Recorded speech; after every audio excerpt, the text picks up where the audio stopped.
welcome to No Broken Legs. It is another Victory Monday for our Cleveland Browns. I am Evan Belfiore, and I'm joined on this Monday afternoon by my co-host, Jimmy Champ. Jimmy, how are you? How am I, man? I'm pretty awesome. The Cleveland Browns are 3-1 for the first time in back-to-back seasons since 93, 94, and 94, 95. So it's a pretty exciting Victory Monday this morning. Yeah, and we have a lot to get to in response to what we saw yesterday. We'll get to all the Baker stuff, but I think where we really need to start is on the defensive side of the ball. Jimmy, they just shined yesterday after that opening touchdown drive. Yeah, and let's not pretend like Minnesota is not a really good offense. You would expect Minnesota's scripted drive to be as good as it was. Kirk Cousins has been playing really well. They've got some great wide receivers. I think in the second half it helped that Dalvin Cook didn't play very much. He was injured. But we were not hitting a panic button on Joe Woods' defense. My only concern was I didn't understand why we didn't try to do different things in Kansas City. That was my only concern. You have stayed steadfast. I'm not worried about the defense.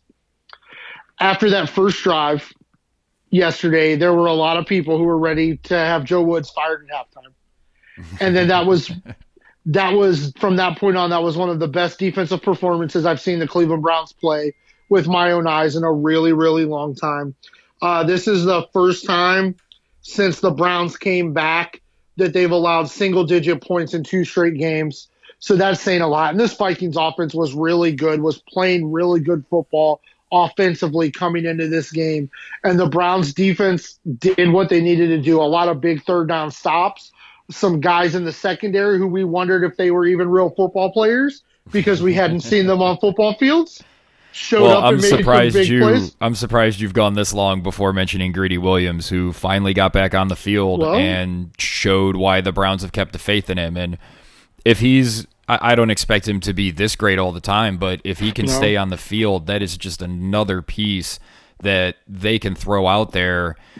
Because Newsome's hurt, he's played very well this year, so you can't have too many cornerbacks.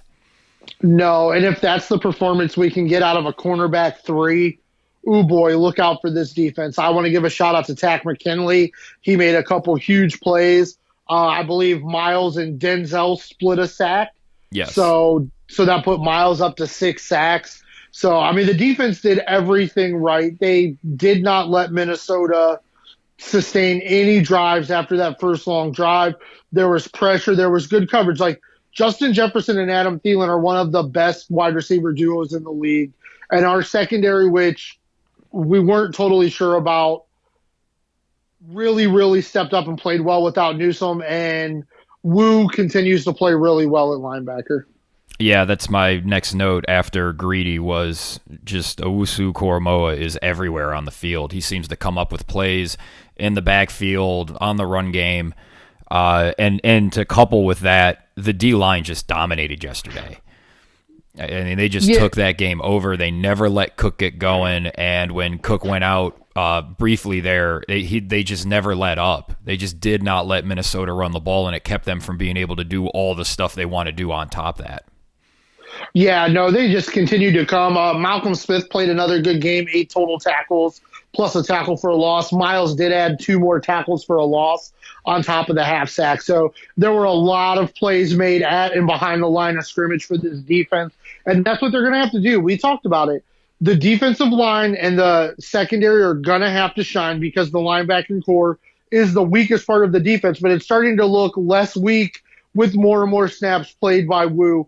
That young man is trusting what he's seen, and he's going and making plays. And that's exactly what you want out of a future, hopefully, Mike linebacker for your defense. And, like, you just couldn't have asked any more for the defense than what they did.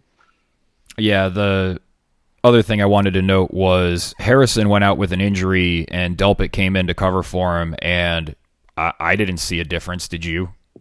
No, not at all. And I believe Delpit was on the field, I believe, for all but 2 snaps on the defensive side of the field and stayed healthy. So kudos. Yeah, just having those pieces with Greedy and Delpit adds so much depth to what they can do in the secondary.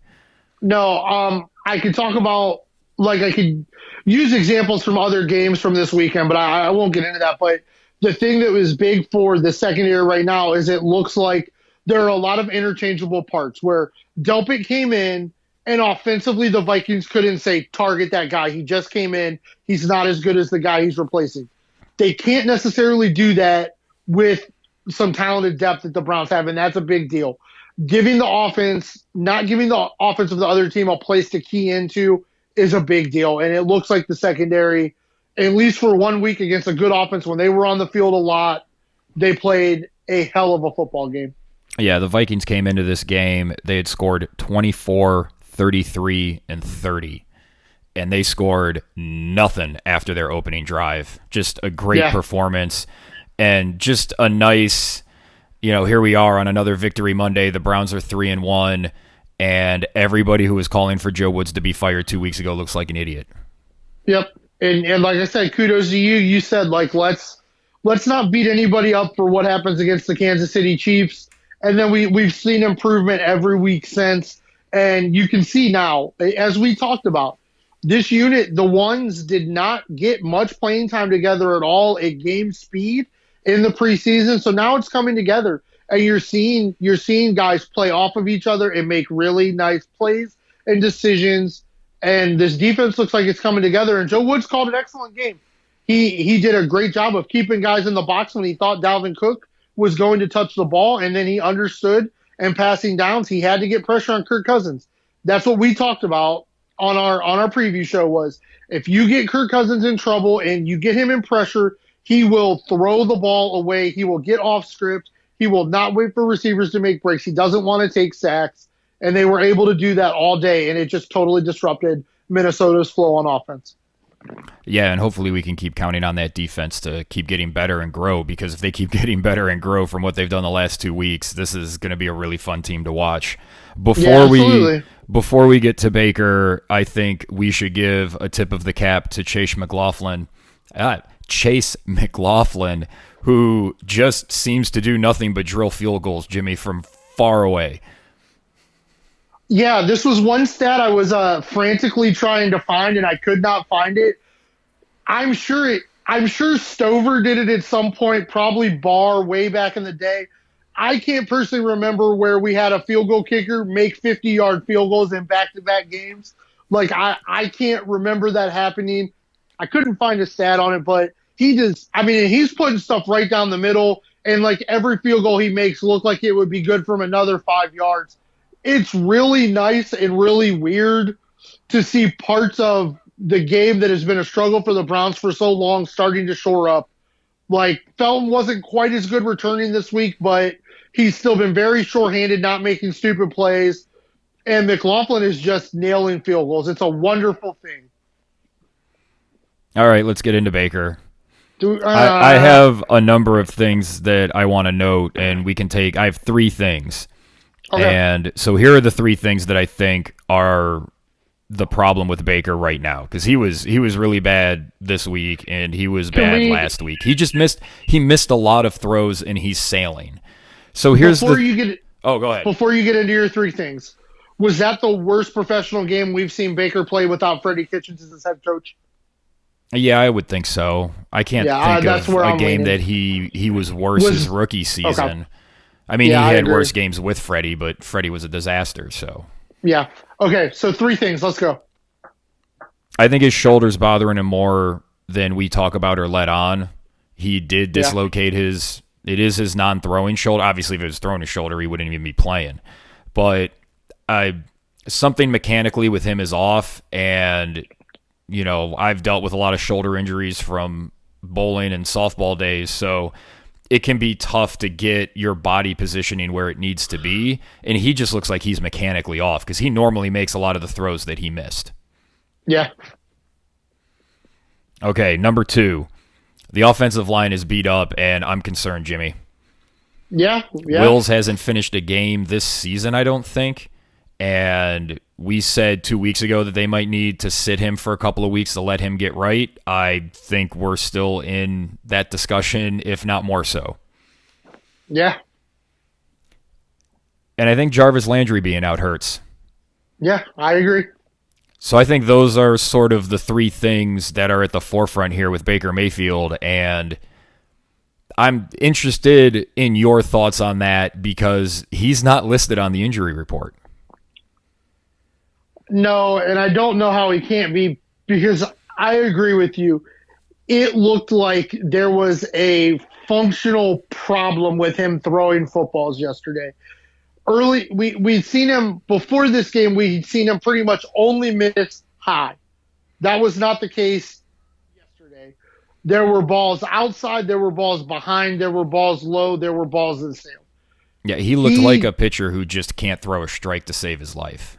Yeah, and it just looked like he was, as the game went on and he continued to throw the ball, it looked like he was just trying to place it instead of letting it rip like he does.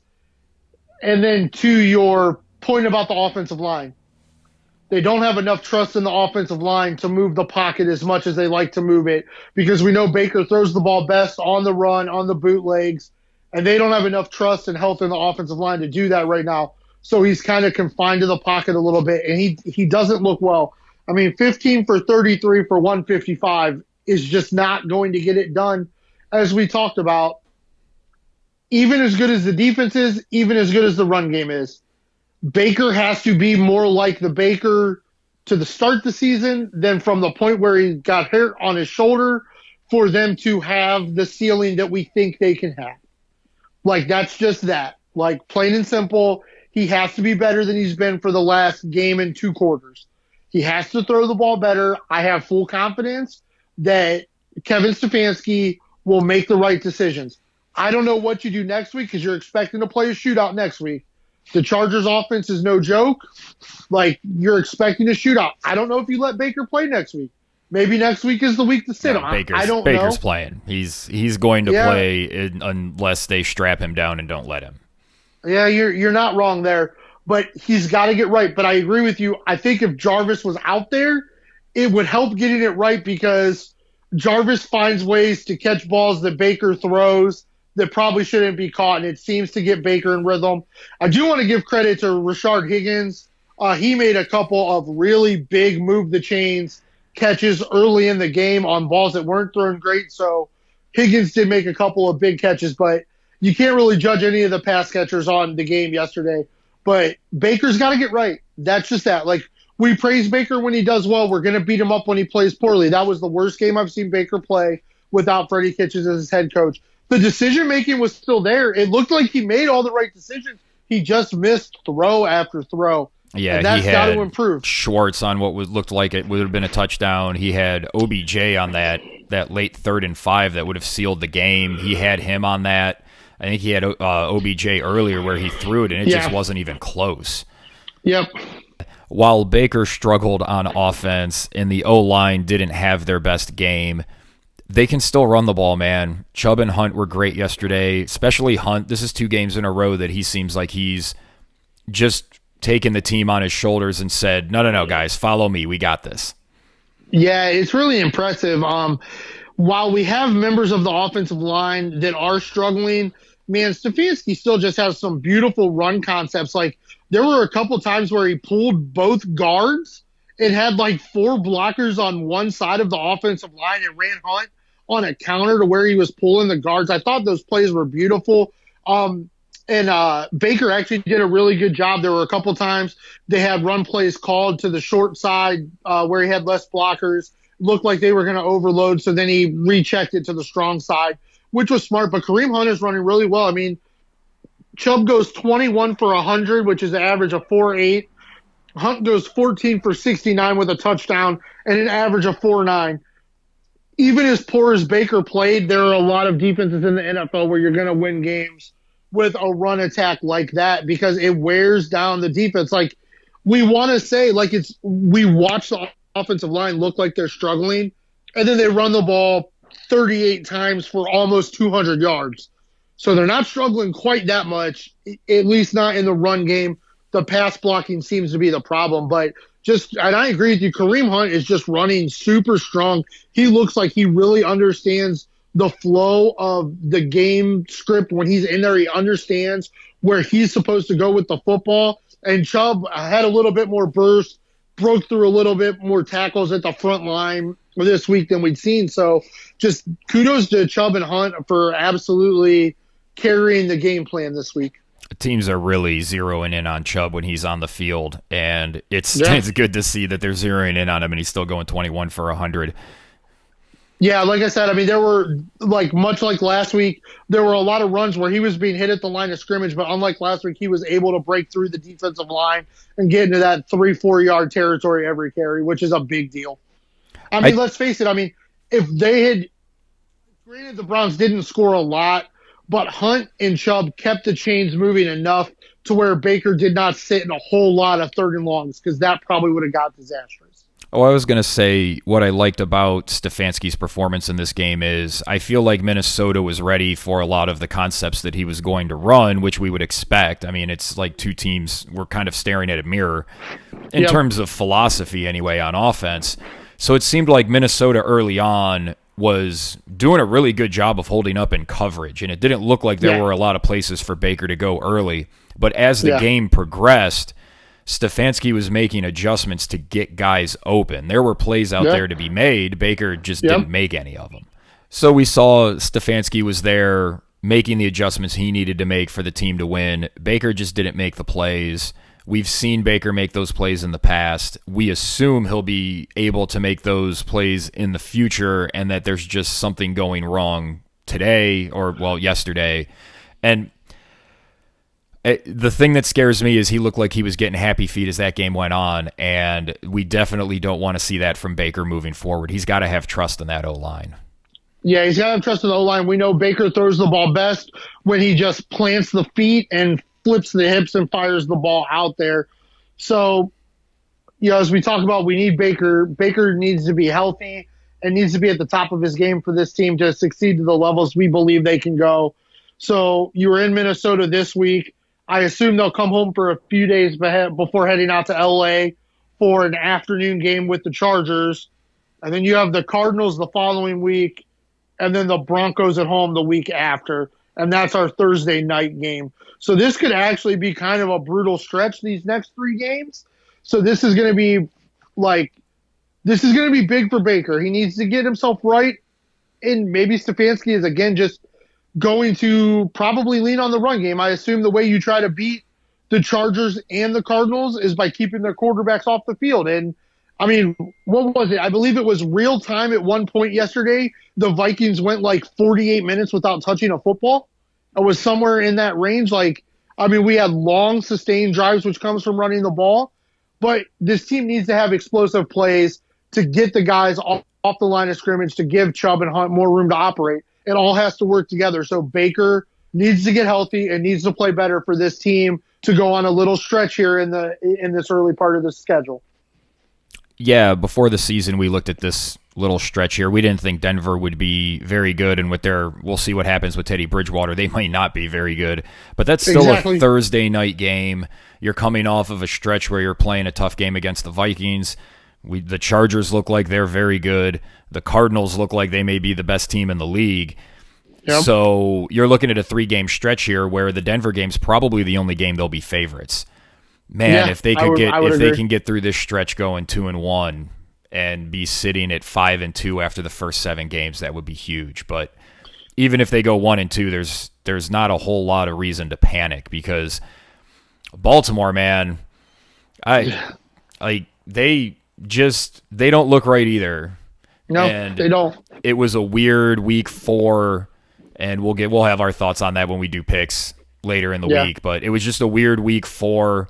And we'll see what happens with the Browns these next 3 weeks. This is a big stretch for them. Yeah, but, it's such a wild thing. And Kevin Stefanski, I think he understands all that he's coaching against coaching the Browns, because you're always one stupid play away from being the same old Browns. But there was a wild week 4, and the Cleveland Browns won a game 14-7, where they pretty much had control of the game from the second drive on. It's wild, but I agree with you. This stretch of games coming up, 2-1 would be amazing. Even at 1-2, they'd be okay. But if they could come through these next 3 games at 2-1, man, it's going to be good. And I think we may have some opportunities to make some money betting on some Browns money lines these next couple weeks as well. Right on. Well, we'll be here to talk about it, and we'll have our preview of the Browns and Chargers. That'll come out on Thursday before the game. There you go. Jimmy, thank you for joining me. No place I'd rather be, brother. All right, for Jimmy Champ, I am Evan Belfiore. Thank you for listening to No Broken Legs.